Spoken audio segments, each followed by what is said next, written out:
नमस्कार दोस्तों, स्वागत है आप सभी का MNGK GS पॉइंट में। आप सभी दोस्तों लोग कैसे हैं? हम उम्मीद करते हैं कि अच्छे होंगे। दोस्तों, आज के इस वीडियो में हम करने वाले हैं बिहार BPSC शिक्षक भर्ती 3.0 का जो दोस्तों री एग्जाम हो रहा है, उसके लिए हम ऑल सब्जेक्ट का रिवीजन क्वेश्चन लेके आए हैं। दोस्तों, इस वीडियो में आपको उस प्रकार के क्वेश्चन का हम रिवीजन करवाएंगे जो क्वेश्चन दोस्तों 19 जुलाई और 20 जुलाई को पूछे गए हैं। उसी के आधार पर दोस्तों आज के इस वीडियो में हम क्वेश्चन लेके आए हैं रिवीजन के तौर पे। दोस्तों, हम कम समय में आपको अधिक से अधिक प्रश्न का रिवीजन करवा देंगे। अगर साथी आपका भी 22 जुलाई को बिहार BPSC शिक्षक भर्ती 3.0 का री एग्जाम है, तो एग्जाम से पहले साथी इस रिवीजन क्लास को एक बार देख के पूरा जरूर जाइएगा। तो चलिए दोस्तों, आज के इस रिवीजन क्लास को हम शुरू करते हैं। देखिए दोस्तों, फर्स्ट क्वेश्चन है, कहता है निम्नलिखित में से वह कौन राज्य है जिससे होकर कर्क रेखा गुजरती है। इनमें से दोस्तों कौन सा राज्य है जिससे होकर कर्क रेखा गुजरती है? तो झारखंड, ऑप्शन बी इस प्रश्न का सही उत्तर चला जाएगा। अगर दोस्तों हम कर्क रेखा का बात करते हैं तो यह दोस्तों भारत के बीचों बीच गुजरने वाली रेखा है। भारत के बीचों बीच जाने वाली रेखा कर्क रेखा। कर्क रेखा दोस्तों भारत के 8 राज्य से होकर गुजरती है। यही अगर दोस्तों भूमध्य रेखा पूछा जाए यानी विषुवत रेखा पूछा जाए तो पृथ्वी के बीचों बीच जाने वाली रेखा को विषुवत रेखा बोला जाता है। और दोस्तों मकर रेखा याद रखिएगा, ऑस्ट्रेलिया देश के बीचों बीच जाने वाली रेखा मकर रेखा होती है। अगला प्रश्न कर लेते हैं। देखिए दोस्तों, ये रहा अगला प्रश्न। प्रश्न का था पटकाई बम नागा हिल और लुसाई हिल भारत के किस भूभाग में है? भारत के दोस्तों यह किस भूभाग में है? तो पूर्वोत्तर, ऑप्शन सी के साथ दोस्तों इस प्रश्न का सही उत्तर चला जाएगा। अगला प्रश्न कर लेते हैं। देखिए दोस्तों, अगला प्रश्न ये रहा। साथ ही प्रश्न कहता है इतिहासकारों ने राष्ट्रीय सम्राट का दर्जा किसे दिया? इतिहासकारों ने दोस्तों कहता है राष्ट्रीय सम्राट का दर्जा किसको दिया? बाबर को, अकबर को, शाहजहां को और हुमायूं दिया गया है। दोस्तों इस प्रश्न का सही जवाब ऑप्शन बी के साथ चला जाएगा, अकबर को दिया। अकबर दोस्तों अशिक्षित मुगल शासक था, याद रखिएगा, अशिक्षित मुगल शासक था साथी अकबर। इस बात को भी आप याद रख सकते हैं। अगले प्रश्न की ओर बढ़ते हैं। दोस्तों ये रहा अगला प्रश्न। प्रश्न कहता है भारत का सबसे पुराना स्टॉक एक्सचेंज कौन सा है? कौन है दोस्तों? इस 4 ऑप्शन में से साथी ऑप्शन बी हो जाएगा, बम्बई स्टॉक एक्सचेंज।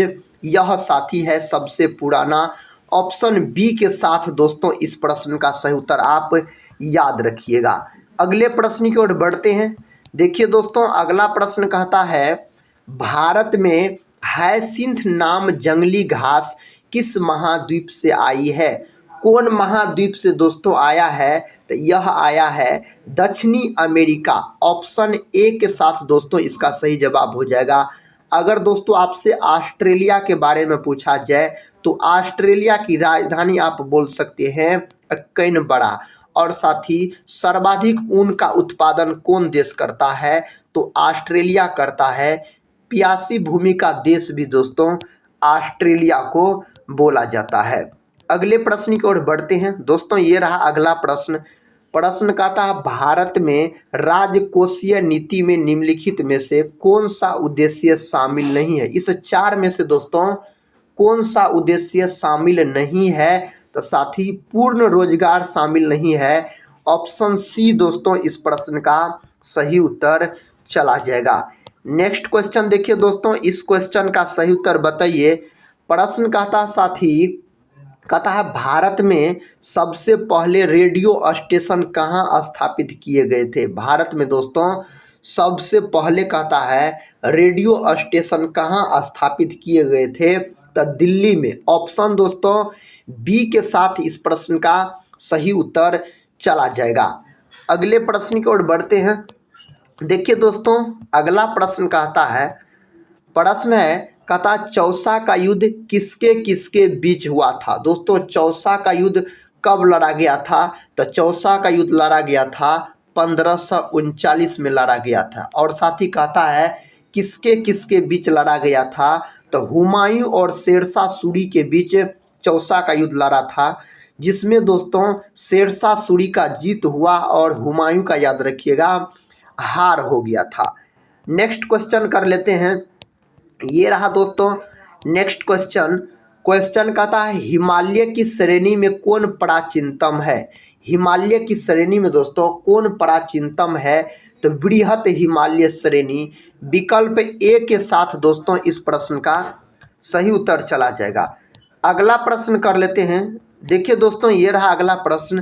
कहता कौन सा वार्षिक मेला ऊंट के व्यापार के लिए प्रसिद्ध है? कौन दोस्तों वार्षिक मेला कहता है ऊंट के व्यापार के लिए प्रसिद्ध है? उस मेला का नाम है पुष्कर मेला। ऑप्शन सी दोस्तों इस प्रश्न का सही उत्तर चला जाएगा। और पुष्कर मेला दोस्तों यह कहाँ लगता है? तो यह लगता है आपको राजस्थान में, याद रखिएगा, लगता है पुष्कर मेला। दोस्तों सोनपुर मेला यह पशुओं का सबसे बड़ा मेला है, साथ ही यह बिहार में लगता है, साथ ही सोनपुर मेला, याद रखिएगा। अगला प्रश्न कर लेते हैं दोस्तों। अगला प्रश्न साथी कहता है भारत में, कहता है मुगल वंश का संस्थापक कौन था? भारत में दोस्तों मुगल वंश का शासक पूछा जा रहा है, तब बाबर हो जाएगा। औरंगजेब का मृत्यु दोस्तों पूछा जाता है एग्जाम में, तो इसका मृत्यु याद रखिएगा 1707 ईस्वी में इसका मृत्यु हुआ। औरंगजेब को जिंदा पीर भी बोला जाता है दोस्तों, याद रखिएगा। साथ ही कौन मुगल शासक का मृत्यु पुस्तकालय की सीढ़ी से गिरकर हो गया था? तो हुमायूं का, याद रखिएगा। हुमायूं का मकबरा कहाँ है? तो दिल्ली में है दोस्तों हुमायूं का मकबरा, याद रखिएगा। अगला प्रश्न कर लेते हैं दोस्तों। ये रहा अगला प्रश्न। इस प्रश्न का उत्तर साथी बताइए। प्रश्न का था सुलह कुल की नीति किसने अपनाई? दोस्तों सुलह कुल की नीति किसके द्वारा अपनाया गया? बाबर, हुमायूं, शाहजहां और अकबर। तो इस नीति को दोस्तों अकबर ने अपनाया था। ऑप्शन डी में दोस्तों इस प्रश्न का सही उत्तर दिया गया है। अगले प्रश्न की ओर बढ़ते हैं। देखिए दोस्तों अगला प्रश्न कहता है जो खानवा और घाघरा का युद्ध किस मुगल शासक ने लड़ा? दोस्तों खानवा का युद्ध कब लड़ा गया था? तब 1527 ईस्वी में दोस्तों खानवा का युद्ध लड़ा गया था। तो इसको कहता है कौन मुगल शासक ने लड़ा था? तो इसको दोस्तों बाबर ने लड़ा था। ऑप्शन डी के साथ दोस्तों इस प्रश्न का सही उत्तर लॉक कर लीजिएगा। और साथ ही इस प्रश्न का सही उत्तर क्या होगा? प्रश्न का था गुरुमुखी, डोगरी और सिंधी लिपि की उत्पत्ति किस लिपि से हुई है? कौन लिपि से दोस्तों इसकी उत्पत्ति हुई है? तो शारदा लिपि से हुई है। विकल्प ए के साथ इस प्रश्न का सही उत्तर चला जाएगा। दोस्तों इसमें जितने भी आपको प्रश्न मिलेंगे सभी प्रश्न एग्जाम में पूछे गए प्रश्न मिलेंगे। साथ ही हम रिवीजन के तौर पे आपको कम समय में अधिक से अधिक प्रश्न का रिवीजन करवा देंगे। अगर साथ ही आपका भी बिहार बीपीएससी शिक्षक भर्ती 3.0 का री एग्जाम 22 जुलाई को है, तो इस वीडियो को दोस्तों एक रिवीजन के तौर पे जरूर देख के जाइएगा। कहता है वासव श्री पुरस्कार कहता है किस सरकार द्वारा दिया जाता है? दोस्तों वासव श्री पुरस्कार किस सरकार द्वारा दिया जाता है? तो यह दिया जाता है कर्नाटक सरकार द्वारा। आंध्र प्रदेश दोस्तों यह भाषा के आधार पर सबसे पहला बनने वाला राज्य है। आंध्र प्रदेश का अगर शास्त्रीय नृत्य पूछा जाए तो आप कुचिपुड़ी बोल सकते हैं, इसका शास्त्रीय नृत्य अगर पूछा जाए तो। कहता है एलिफेंटा की गुफाएं मुख्य रूप से किस वंश से संबंधित है? कौन वंश से दोस्तों यह संबंधित है? राष्ट्रकूट। ऑप्शन दोस्तों बी के साथ इस प्रश्न का सही उत्तर चला जाएगा। अगला प्रश्न कर लेते हैं। देखिए अगला प्रश्न का था भारतीय मूल के निम्नलिखित किस व्यक्ति का नाम यरूशलेम में भारतीय धर्मशाला से जुड़ा हुआ है? किसका नाम दोस्तों जुड़ा हुआ है? तो साथ ही आप याद रखिएगा शेख मोहम्मद मुनीर हसन अंसारी का नाम जुड़ा गया है। ऑप्शन बी में इस प्रश्न का सही उत्तर दिया गया है। अगला प्रश्न कहता है प्राचीन, कहता है भीमा देवी मंदिर किस प्रदेश में है? प्राचीन भीमा मंदिर देवी दोस्तों कहाँ है? तो यह मंदिर है हरियाणा में। तो हरियाणा को दोस्तों आप लॉक कर लीजिए। अगले प्रश्न की ओर बढ़ते हैं। देखिए दोस्तों, अगला प्रश्न कहता है जो भारतीय संगीत में कहता है अभंग किस देवता के भजन है? कौन देवता के दोस्तों यह भजन है? तो विट्ठल हो जाएगा। ऑप्शन डी के साथ इस प्रश्न का सही उत्तर चला जाएगा। अगला प्रश्न कर लेते हैं। देखिए दोस्तों, अगला प्रश्न साथी कहता है जो भगत आंदोलन निम्नलिखित में से किस जनजाति से संबंधित है? दोस्तों यह आंदोलन कौन जनजाति से संबंधित है? तो कोल जनजाति से यह आंदोलन संबंधित है। तो कोल जनजाति दोस्तों सही उत्तर हो जाएगा। अगला प्रश्न कहता तोमर राजपूतों द्वारा बनवाया गया किला राज कहता पिथौरा कहाँ है? दोस्तों यह कहाँ है? तो यह है नई दिल्ली में। ऑप्शन ए के साथ सही उत्तर चला जाएगा। दोस्तों अगर हम आगरा का बात करते हैं, मथुरा का बात करते हैं, दिल्ली का बात करते हैं, तो ये तीनों शहर आपको यमुना नदी के तट पर बसा हुआ है। अगले प्रश्न की ओर बढ़ते हैं। देखिए दोस्तों, अगला प्रश्न ये रहा। प्रश्न कहता साथी एजुथ चान कहता पूरा कारम किस प्रदेश का सर्वोच्च साहित्यिक पुरस्कार है? कहाँ का दोस्तों यह है? तो यह है दोस्तों आपको केरल राज्य का। विकल्प ए के साथ इस प्रश्न का सही उत्तर चला जाएगा। नेक्स्ट क्वेश्चन कर लेते हैं। नेक्स्ट क्वेश्चन का था मे दम में फाई किस प्रदेश का त्योहार है? मेघालय, असम, केरल और मणिपुर दोस्तों ऑप्शन में दिया गया है, असम का है। अगर दोस्तों बिहू का बात किया जाए तो बिहू भी आप बोलिएगा असम का हो जाएगा। देखिए नेक्स्ट क्वेश्चन दोस्तों ये रहा। नेक्स्ट क्वेश्चन, इसका सही उत्तर कौन ऑप्शन में दिया गया है? कहता प्रति वर्ष हाथी महोत्सव कहाँ मनाया जाता है? प्रति वर्ष दोस्तों हाथी महोत्सव कहाँ मनाया जाता है? जयपुर में मनाया जाता है। हाथी वाला अगर देश पूछा जाए तो बोलिएगा लाओस। लाओस को दोस्तों हाथी वाला देश कहा जाता है। सफ़ेद हाथी वाला देश अगर पूछा जाए तो थाईलैंड बोलिएगा। थाईलैंड को दोस्तों सफ़ेद हाथी वाला देश कहा जाता है। अगला प्रश्न कर लेते हैं दोस्तों। प्रश्न कहता है राष्ट्रीय स्मारक प्राधिकरण के कहता चेयरपर्सन को कौन नियुक्त करता है? दोस्तों इसको कौन नियुक्त करता है? उपराष्ट्रपति, राष्ट्रपति, मुख्य न्यायाधीश, प्रधानमंत्री। इस प्रश्न का सही उत्तर ऑप्शन बी में दिया गया राष्ट्रपति। दोस्तों राष्ट्रपति देश का प्रथम नागरिक होता है, याद रखिएगा। और दोस्तों राष्ट्रपति का पद ब्रिटेन के संविधान से अपना देश के संविधान में लिया गया है। राष्ट्रपति का पद दोस्तों अनुच्छेद 52 में है, याद रखिएगा। अगले प्रश्न की ओर बढ़ते हैं दोस्तों। ये रहा अगला प्रश्न। इस प्रश्न का सही उत्तर क्या होगा? प्रश्न का था साबुन के पतले झाग में चमकदार रंगों का बनना किस परिघटना का परिणाम है? यह दोस्तों किस परिघटना का कहता परिणाम है? ऑप्शन बी हो जाएगा भूली परावर्तन और व्यतिकरण। व्यतिकरण के सिद्धांत पर दोस्तों यह आधारित है, याद रखिएगा। साबुन के फैन का चमकना दोस्तों या सर्फ के फैन का चमकना, याद रखिए, जिसको अपमार्जक बोला जाता है, तो व्यतिकरण के कारण यह संभव हो पाता है। अगला प्रश्न कर लेते हैं। अगला प्रश्न कहता है संबंधित माध्य युग के क्रांति कोण से अधिक आपतन कोण का सघन से विरल माध्यम की ओर जाने वाली प्रकाश किरण क्या कहलाती है? दोस्तों यह क्या कहलाती है? यह कहलाती समग्र आंतरिक परावर्तन कहलाती है। ऑप्शन बी के साथ इस प्रश्न का सही उत्तर चला जाएगा। नेक्स्ट क्वेश्चन कर लेते हैं। क्वेश्चन का था किसके कारण आकाश नीला दिखाई पड़ता है? दोस्तों किसके कारण आकाश नीला दिखाई पड़ता है? प्रकाश के प्रकीर्णन के कारण आकाश का रंग नीला दिखाई पड़ता है। सूर्योदय या सूर्यास्त के समय सूर्य जो लाल रंग का दिखाई पड़ता है, प्रकाश के प्रकीर्णन के कारण दिखाई पड़ता है। अगला प्रश्न कर लेते हैं। प्रश्न कहता है चंद्र सतह पर एक प्रेक्षक को दिन के समय आकाश दिखाई देगा। कैसा दोस्तों दिखाई देगा? तो काला रंग का दिखाई देगा। अंतरिक्ष यात्री को आकाश का रंग काला रंग का दिखाई पड़ता है। नेक्स्ट क्वेश्चन की ओर बढ़ते हैं। नेक्स्ट क्वेश्चन कहता है समुद्र नीला प्रतीत होता। दोस्तों समुद्र कहता है नीला प्रतीत होता है, तो साथ ही आकाश के परावर्तन तथा जल के कणों द्वारा प्रकाश के प्रकीर्णन के कारण, तो प्रकाश के प्रकीर्णन के कारण समुद्र नीला रंग का दिखाई पड़ता है। अगला प्रश्न कहता है इंद्रधनुष के किस रंग का विक्षेपण अधिक होता है? पीला, लाल, नीला और बैगनी दिया गया है, तो बैगनी हो जाएगा। बैगनी रंग का दोस्तों तरंग दैर्घ्य सबसे कम होता है, लाल रंग का तरंग दैर्घ्य सबसे अधिक होता है, लेकिन दोस्तों बैगनी रंग का विचलन सबसे अधिक होता है, लाल रंग का विचलन सबसे कम होता है। इतने बात को आप याद रखिएगा दोस्तों। इंद्रधनुष याद रखिएगा प्राकृतिक वर्णपट होता है जो वर्षा के बाद सूर्य के विपरीत दिशा में दिखाई पड़ता है।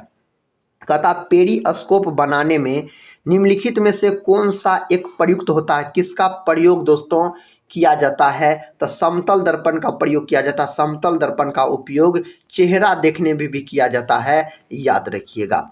अवतल दर्पण दोस्तों हजामती दर्पण बोला जाता है अवतल दर्पण को। अगले प्रश्न की ओर बढ़ते हैं दोस्तों। ये रहा अगला प्रश्न। इस प्रश्न का उत्तर क्या होगा? प्रश्न का था सूखा बालू चमकीला क्यों दिखाई देता है जबकि गीला बालू कथा दुधितहीन होता है? दोस्तों इस प्रश्न का सही जवाब ऑप्शन डी में दिया गया है। इसका कारण परावर्तन है, याद रखिएगा। नेक्स्ट क्वेश्चन कर लेते हैं। देखिए नेक्स्ट क्वेश्चन कहता है सूर्योदय और सूर्यास्त के समय वायुमंडल में लालिमा किस कारण छा जाती है? तो इसका कारण है प्रकाश के प्रकीर्णन। प्रकाश के प्रकीर्णन दोस्तों प्रकाश के प्रकीर्णन के बारे में रेले साहब ने बताया था। देखिए नेक्स्ट क्वेश्चन कहता है यातायात सिग्नलों में लाल प्रकाश प्रयुक्त किया जाता है क्योंकि? दोस्तों इसका सही जवाब कौन ऑप्शन में दिया गया है? ऑप्शन डी में। लाल रंग सबसे कम परिक्षेपित होता है, इसीलिए खतरा का संकेत लाल होता है। अगले प्रश्न की ओर बढ़ते हैं दोस्तों। अगला प्रश्न कहता है वातावरण में प्रकाश का विसरण निम्नलिखित की वजह से होता है। किसके वजह से दोस्तों होता है? तो धूलकण के वजह से होता है। ऑप्शन सी के साथ इस प्रश्न का सही उत्तर चला जाएगा। नेक्स्ट क्वेश्चन देखिए। कहता जब प्रकाश किरण एक माध्यम से दूसरे माध्यम में जाती है तो इसकी आवृत्ति बढ़ जाती है, तरंग दैर्घ्य समान रहती है, आवृत्ति समान बनी रहती है, तरंग दैर्घ्य बढ़ जाती है। दोस्तों इसका सही जवाब ऑप्शन सी हो जाएगा। आवृत्ति समान बनी रहती है। ऑप्शन सी को दोस्तों आप लॉक कर सकते हैं। अगले प्रश्न की ओर बढ़ते हैं दोस्तों। प्रश्न कहता है यौगिक सूक्ष्मदर्शी क्या होता है? दोस्तों यौगिक सूक्ष्मदर्शी क्या होता है? तो यह होता है ऐसा सूक्ष्मदर्शी जिसमें लेंसों के दो सेट होते हैं, एक नेत्राकार लेंस और एक नेत्रक। दोस्तों ऑप्शन सी के साथ इस प्रश्न का सही उत्तर चला जाएगा। अगला प्रश्न कर लेते हैं दोस्तों। प्रश्न कहता है चटका हुआ कांच चटकीला प्रतीत होता है। चटका हुआ कांच चटकीला प्रतीत होता है दोस्तों, इसका कारण क्या होता है? तो पूर्ण आंतरिक परावर्तन इसका कारण है। पूर्ण आंतरिक परावर्तन के कारण हीरा का चमकना, मृत्तिका का बनना संभव होता है। अगले प्रश्न की ओर बढ़ते हैं। देखिए दोस्तों अगला प्रश्न ये रहा।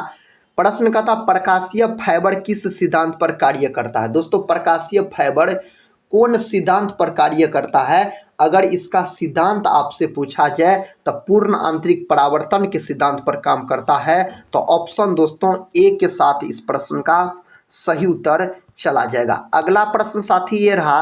प्रश्न कहता है सूर्य से प्रकाश का आंतरिक परावर्तन हो सकता है यदि प्रकाश जल से कांच में जाए, कांच से वायु में जाए, वायु से कांच में जाए, वायु से जल में जाए। दोस्तों इस प्रश्न का सही उत्तर कौन ऑप्शन में दिया गया है? तो ऑप्शन बी में दिया गया है, कांच से वायु में जाए। ऑप्शन बी के साथ दोस्तों इस प्रश्न का सही उत्तर चला जाएगा। अगला प्रश्न कर लेते हैं दोस्तों। देखिए अगला प्रश्न कहता पेट या शरीर के एनी आंतरिक अंगों के अन्वेषण के लिए प्रयुक्त तकनीक कहता एंडोस्कोपी आधारित है। दोस्तों यह किस पर आधारित है? तो यह साथी आधारित है ऑप्शन सी पूर्ण आंतरिक परावर्तन, याद रखिए परिघटना पर आधारित है। ऑप्शन सी के साथ इस प्रश्न का सही उत्तर चला जाएगा। अगला प्रश्न देखिए दोस्तों। प्रश्न कहता इंद्रधनुष किस कारण से बनता है? दोस्तों इंद्रधनुष किस कारण से बनता है? इसका सही जवाब हो जाएगा अपवर्तन और परावर्तन के कारण बनता है इंद्रधनुष। नेक्स्ट क्वेश्चन कर लेते हैं। देखिए दोस्तों, नेक्स्ट क्वेश्चन ये रहा साथी। क्वेश्चन का था, पानी से भरे किसी बर्तन में पड़ा हुआ सिक्का किस कारण थोड़ा उठा हुआ प्रतीत होता है? इसका कारण क्या होता है? तो इसका कारण होता है प्रकाश के अपवर्तन के कारण। ऑप्शन बी के साथ दोस्तों इस प्रश्न का सही उत्तर चला जाएगा। अगला प्रश्न दोस्तों कहता है, प्रश्न है साथी, जल के अंदर पड़ी हुई कहता है मछली किस कारण से अपनी वास्तविक गहराई से कुछ ऊपर उठी हुई दिखाई देती है? इसका कारण क्या होता है? तो इसका कारण होता है दोस्तों प्रकाश के अपवर्तन के कारण। ऑप्शन बी दोस्तों इस प्रश्न का सही उत्तर लॉक हो जाएगा। नेक्स्ट क्वेश्चन कर लेते हैं। नेक्स्ट क्वेश्चन है साथी, जब प्रकाश की किरण विरल माध्यम से सघन माध्यम में जाती है तो कहता वह अभिलंब की ओर झुक जाती है, अभिलंब से दूर हटती है, सीधी दिशा में चली जाती है, इनमें से कोई नहीं। इस प्रश्न का सही जवाब ऑप्शन ए हो जाएगा, अभिलंब की ओर झुक जाती है। ऑप्शन ए को दोस्तों आप लॉक कीजिए और साथ ही इस प्रश्न का सही जवाब बताइए। इस प्रश्न का दोस्तों सही उत्तर हम इससे पहले बता चुके हैं। कहता मृग मृच्छिका बनने वाली परिघटना को क्या कहते हैं? दोस्तों यह किस पर आधारित है? तो यह है पूर्ण आंतरिक परावर्तन पर आधारित। ऑप्शन सी हो जाएगा दोस्तों इस प्रश्न का सही उत्तर। अगला प्रश्न कर लेते हैं दोस्तों। अगला प्रश्न कहता है, पानी में डूबी हुई एक छड़ी किस संवृत्ति के कारण मुड़ी हुई प्रतीत होती है? इसका कारण होता प्रकाश का अपवर्तन। ऑप्शन दोस्तों डी हो जाएगा, प्रकाश का अपवर्तन हो जाएगा। देखिए दोस्तों, नेक्स्ट क्वेश्चन कहता है, पानी से लटकाकर बैठे हुए व्यक्ति को उसका पैर उठा हुआ और छोटा दिखाई पड़ता है। इसका कारण क्या होता है? तो अपवर्तन के कारण दोस्तों ऐसा होता है, प्रकाश के अपवर्तन के कारण। नेक्स्ट क्वेश्चन देखिए दोस्तों, क्वेश्चन कहता है, एक काटा हुआ हीरा क्यों जगमगाता है? इसका कारण दोस्तों क्या होता है? पूर्ण आंतरिक परावर्तन के कारण ऐसा होता है। दोस्तों आज के इस वीडियो में हम सभी विषय का मिक्स आपको रिवीजन क्वेश्चन करवाए। बीपीएससी शिक्षक भर्ती 3.0 का जो री एग्जाम है साथी 22 जुलाई को, उसके लिए। तो दोस्तों आज के इस रिवीजन क्लास को यहीं पर हम समाप्त करते हैं और मिलते हैं नेक्स्ट वीडियो में। तब तक के लिए जय हिंद, जय भारत।